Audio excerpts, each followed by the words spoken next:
আমি English class নিয়ে এসেছি। যারা নাকি ইংলিশ দেখে ভয় পায় তাহলে লাস্ট পর্যন্ত দেখো আর কমেন্ট করো। চলো শুরু করি।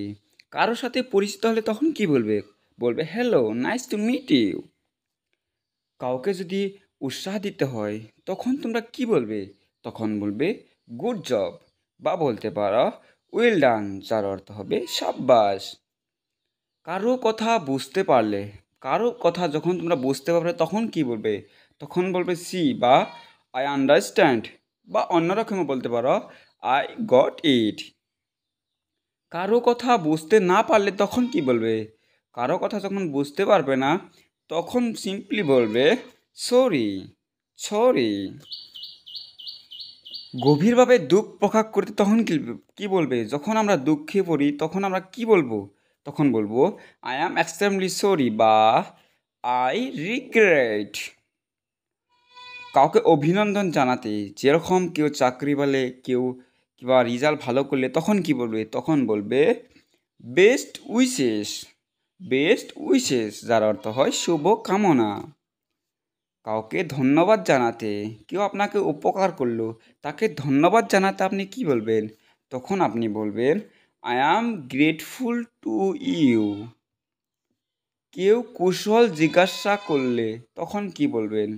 তখন বলবেন I am extremely well, I am extremely well. কারো দৃষ্টি আকর্ষণ করার জন্য কি বলবেন? কারো দৃষ্টি আকর্ষণ করার জন্য কি বলবেন? তখন বলবেন এক্সকিউজ মি, যার অর্থ হবে শুনুন। এই বুঝতে পেরেছ, এই বুঝতে পেরেছ, এটা বলতে গেলে আমরা ইংরেজিতে কি বলবো? এটাকে বলবো আমরা হেই, গট ইট। আপনি যদি একটু এদিকে নজর দেন, এটা আমরা ইংলিশে কিভাবে বলবো? এটা বলবো আমরা may I have your attention please. কাউকে অপেক্ষা করতে বললেন, কাউকে অপেক্ষা করতে বলার সময় কি বলবেন? তখন বলবেন জাস্ট এ মুমেন্ট বা হ্যাং অন এ মুমেন্ট। যখন আমরা বন্ধুদের সাথে বা অন্য কারোদের সাথে মতামত প্রকাশ করি তখন আমরা ইংরেজিতে কি বলবো? তখন আমরা বলবো in my point of view, আমার মনে হচ্ছে যে। এটার অর্থ হবে as far as I am concerned, as far as I am concerned. বিদায় জানাতে কি বলবেন? বিদায় জানাতে কি বলবেন? তখন বলবেন সি ইউ লেটার, যার অর্থ হবে পরে দেখাবো। আমরা অনেকেই বলে থাকি এই বাক্যটা।